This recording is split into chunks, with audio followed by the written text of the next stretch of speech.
What is going on, everybody? It's Mikey from Magic City Mayhem here. I apologize for the winter garb. It's been a little chilly here in Central Florida the last few days.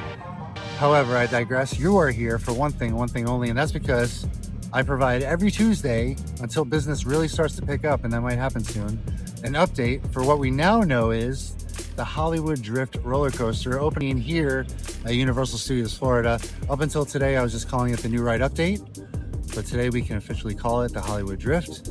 And these updates usually include from across the water, in the park, back by the firehouse, and then up on the mezzanine balcony of Hard Rock Live. I'm sorry, Hard Rock Cafe. I keep looking over there. I need to look. This wall used to be green. It's now black as of today, and I'm hoping, or I'm assuming tomorrow there's going to be some sort of logo on it, but well, I guess we'll see that on the next update. All right, y'all. Thanks for watching. Here's the update. See you next week. Love you. Bye.